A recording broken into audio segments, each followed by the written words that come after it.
Hey, welcome back to the Confident Woman Lead podcast. I'm your host, Anita Miller. And so today we're going to be talking about serving, leading, and saving at work or in your business, and being thoughtful about which one of those you really want to be doing. Now, as women, we are taught to nurture, to be giving of ourselves, to do all the things for everyone else. Yeah, this is going to be your downfall at work and in business because that is not how it works. And so I've told you guys that I coach a lot of people, um, both in business and at work. And what I'm seeing is that we are misconstruing how we utilize what we think is for others or to the benefit of others as we build our businesses or as we navigate the workplace in order to get promoted or a raise or what have you. So today, let's talk about the difference and what it really looks like in terms of what you're saying you want to do and how that looks on the other side of it and the results that it's creating for you. And is it creating the outcomes you want? So I want to start with saving. And I'm going to give you examples for both in business and at work, what I have coached different members or different people on. Now, at work, saving looks like you trying to save Sally, sis. And I'm going to tell you, like I told my clients, you can't save Sally, sis.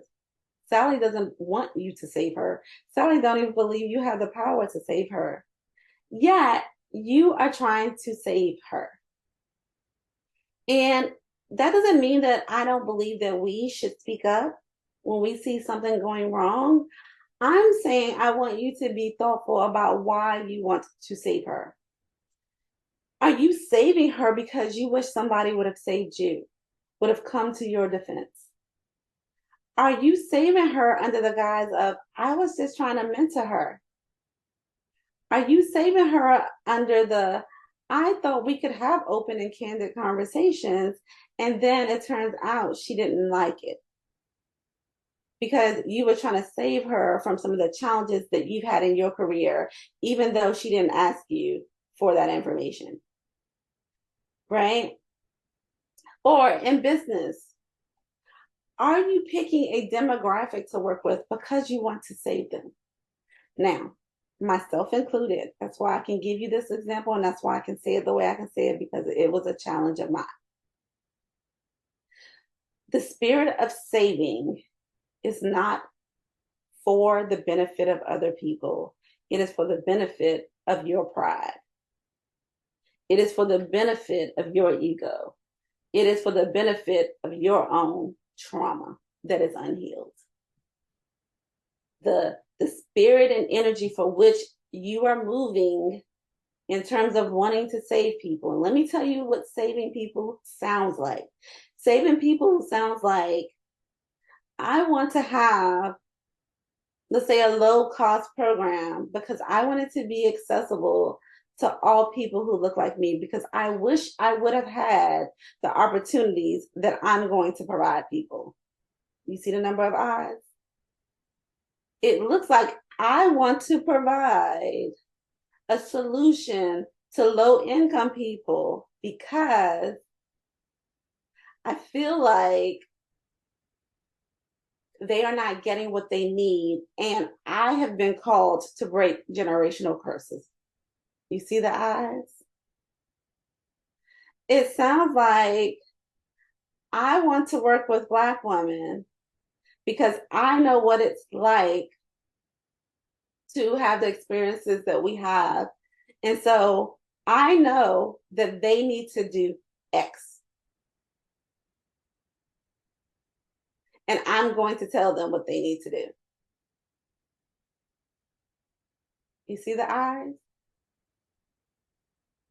Where in there, those scenarios that you're playing out, the scenarios I played for you, did they ask you for your help? Where? And to what degree?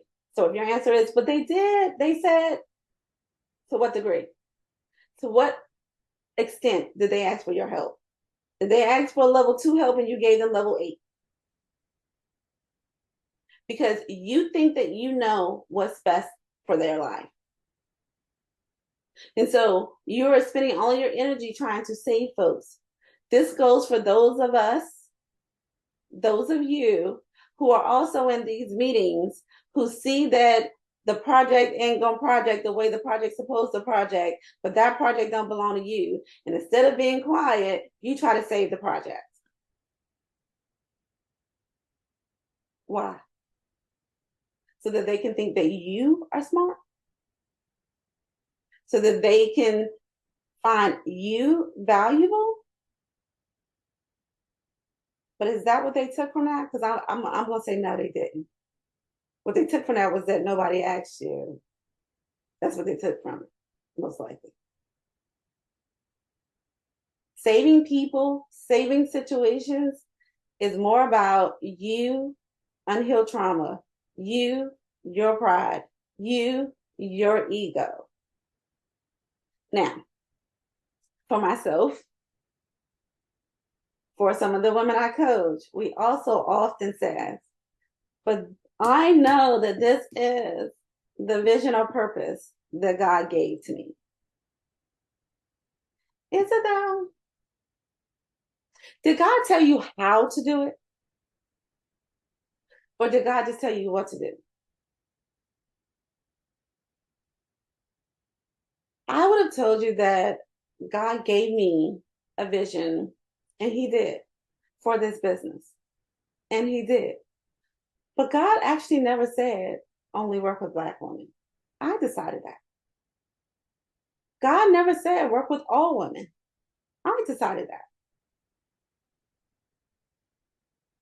He gave me a vision. How I execute the vision oftentimes has to do with our interpretation of what we want for the vision. And a lot of times that don't necessarily align with good business or good results at work. Because we've been trained to save everybody. And saving looks different depending on the place you're saving. And saving takes place for white women and women of color. It just may manifest itself differently, but it's still taking place. Okay? So if you're out here saving folks, if these are some of the things that you're telling yourself, is it producing the result you want? Is saving the people at work getting you promoted? Is saving the people at work getting you more money? Or is it getting you more hours? Or is it making you more enemies? Is it producing the result you want? In your business, is saving people making you money? Is saving people the type of people you actually want to work with? Or is it the people that you have to like drag through the process? Is it the people that really don't want to do the work and now you are frustrated? See, I had to get really clear about this. I had to get really clear about my spirit of wanting to save versus who I am meant to lead, because they are not the same people. And I had to reconcile that in my brain in order for my business to grow. I had to come to peace and to terms about dropping my ego and what I think is right and what I think is best. And the fact that I know I can help them is irrelevant. They need to see that I can help them and then want it. So then let's get into serving. What does serving look like? When I think about serving, I think about church. It's the church girl in me. I don't know. And I think about it a lot from a perspective of church growing up and really being taught to serve, whether that was the usher board, whether that was helping to cook dinner after church, whether that was, whether you're serving in youth ministry, whatever that looks like, serving really reminds me of church. But it also reminds me of just womanhood. The notion that we are here on this world and our worth is attached to serving men. It is serving our children. It is serving you. It is serving everyone except for myself. And so I know we talked about saving in your ego. When we talk about serving, I want to ask yourself, how is what I'm doing also serving me? And I don't mean serving me from an ego perspective, but I mean from a win-win perspective. Because see, right now you're out here serving folks. I'm out here serving folks. And there's a level of free serving that we do. But we take serving to over delivering what has not been requested. We take serving to mean overdoing it, giving more of ourselves than we have to give. And what that leads to is things like burnout. What that leads to is me not having the energy to show up consistently because I'm over here serving and giving so much of myself to either the members I have or to the people that I think I know I can help better than they want to help. And because I'm using so much energy to try to pull the people that, I'm saving along, I then end up serving from a deficit or serving till I get burnt out, because the people you're over here trying to save, you then have to serve them. And I don't mean serve them like I'm going to serve them this content, I'm going to serve this technique. I mean, you have to hold their hand. You have to almost do it for them. And we are all adults. And if you are trying to grow something, you don't have capacity to spend that much time trying to force feed, essentially, the information to someone. There has to be a level of ownership that they bring to the situation. That doesn't mean that we don't do things for our friends. That doesn't mean that we don't help colleagues. We do, but we do it from the perspective of, where does this serving fall in the grand scheme of the things that I am trying to accomplish?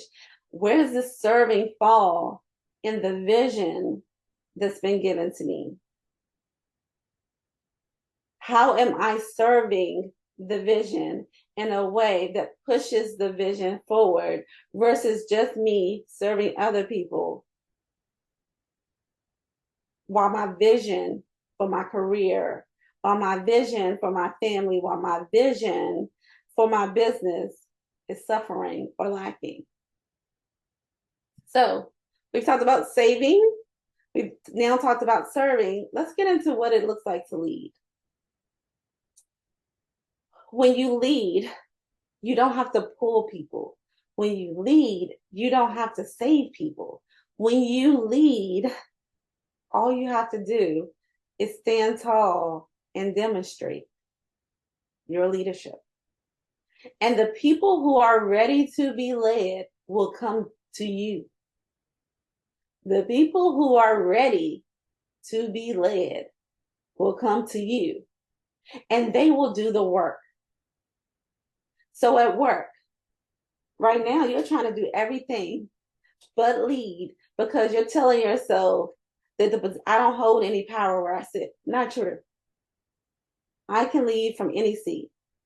I can be a coordinator, an analyst, the rookie on the team, and lead. You can be in any position and lead. And by doing so, people will be attracted to your light. And that includes your peers, people below you, and people above you. They will be attracted to your leadership. And you want the people who recognize leadership to be attracted to you. It's how you find yourself in better working conditions. It's how you find yourself reporting to someone else who doesn't just manage, but also knows how to lead. It's how you get promoted, by standing and leading, not by giving your power away and doing everybody else's work, not by giving all of your content away, not by for free with the hopes that you can save the people. right? Like, that's not how you end up with the success that you want. You do so, you get the outcomes you want by leading, by demonstrating. I'm sitting here talking to you and I'm giving you examples of how, when I try to save, what happens, how, when I try to serve, and then what it looks like when I lead. If you're watching this podcast visually, or even if you're just listening to my voice, can you hear the leadership in my voice? Can you hear how my tone changed when I talk about leadership? I'm leading because I can see the need for there to be a place where you can get business resources and career resources in one place, because they go hand in hand for women, especially women of color, Black women in particular. We have high numbers of both. I'm demonstrating my leadership. I'm demonstrating my vision, but I'm only looking for those women who want the thing, who want to get promoted, who are ready to get promoted. Now, you may not be ready to get promoted, but you certainly want to know how to build relationships. You certainly want to know how to navigate office politics. We can help you with that inside the Institute. That's what we do. Because if you can work on those two things, it'll lead to your promotion anyway, sis. Girlfriend, honey child, fellow leader. So how are you leading? Or are you exhausting yourself, all your time, all your capacity, all of your God-given gifts, trying to save and trying to serve? I think I heard someone saying, I don't remember who, but someone talked about even servant leadership. And I had to look up servant leadership, because at one point I would have told you that that was the type of leader that I was. But in reality, I'm not. But I'm more of a transformational leader. I'm here to help you transform. I'm here to guide you to success. It's my gift, right? But servant leadership doesn't mean that you're just here to take orders. Servant leadership has a component of the greater good. And so with that component, though, it's not serving the greater good with what you think they need. It's meeting the people where they are and offering a solution that moves them just one baby step forward. Right? So you notice how, from a leadership perspective, I said, okay, maybe you're not ready to get promoted. I then turned around and said, I can still help you, though, if you need to learn how to navigate corporate politics better, if you need to have more confidence and you are ready to figure out what's standing in the way of you showing up with confidence, if you know you need to network better, you need to build better relationships, I can also help you with that. Because if you work on those things, if you're ready to work on those things, it will produce the same outcome of you making more money and getting promoted. I'm still meeting folks where they are. I'm not saying it's all or nothing. But what I can tell you is all or nothing is I am not here to save you. Now, I can offer you the path to promotion. I can offer you tools and techniques. I can coach you up, and I can lead you to success. I can. But I'm not dragging you. I'm not going to sit in victimhood with you. I'm not the coach for that. And I've come into my own from a perspective of recognizing I'm not the coach for that. I am a person who wants results. I'm a person who creates results, and I'm looking for people who want that for themselves. That is who the Institute is for. Your result can be whatever you want your result to be, from communication skills, relationship building, emotional intelligence, promotion, growing your business, being able to be visible and show up on the internet just to record something and put it out there. Your goal can be your goal, but you have to have a goal when you come into the Institute. And we're going to help hold you accountable. We're going to hold your hand. We're going to give you tools and techniques, but you got to want it, and you got to be ready to go get it. I can't do that for you. And for those of you who are trying to do that for the people at work, for the people that you want to serve, you're going to find yourself going in circles. You're going to find yourself frustrated or overwhelmed because what you're trying to pick up is so heavy, especially on the business side. If what you're trying to do is to break generational curses of all low-income people, that's a big task. And there are systems in the way of that task that's meant to keep those people there. And a lot of those people aren't ready for what you are offering. So you got to be willing to put down your ego. You got to be willing to put down your pride. You got to be willing to say, how do I serve the people who are ready? Because while that is heavy and you're not making any progress, the people who are ready are still not being served. So when it comes to growing your business or growing your career, I really want you to ask yourself, are you saving, serving, or leading? Are you saving, serving, or leading? And is whichever one you're doing producing the outcome that you want? Serving at work will not get you a promotion. Saving people, and that being the people that you want to help most, will not get you a successful business unless those people are ready and they want it for themselves. Which means in order to attract those people, you have to show up and lead. You have to lead people. If you leading them to the promised land, you can't do that by saving the people who don't want to come to the promised land. Now nobody gets to the promised land, including you. Or if we do, we get there and we are exhausted and we can't do nothing else. How many of y'all tired? I know what it feels like to be tired. I know what it felt like when I stopped working because I had spent so much time serving before I stepped into really owning being a leader and seeing myself as a leader. So I'm encouraging you today to really determine on purpose your leadership style, how you are leading as CEO or as a leader at work, no matter what capacity you work in or what level you currently sit in. Okay? So remember, confident women lead because we stand up and lead. I love you, sis.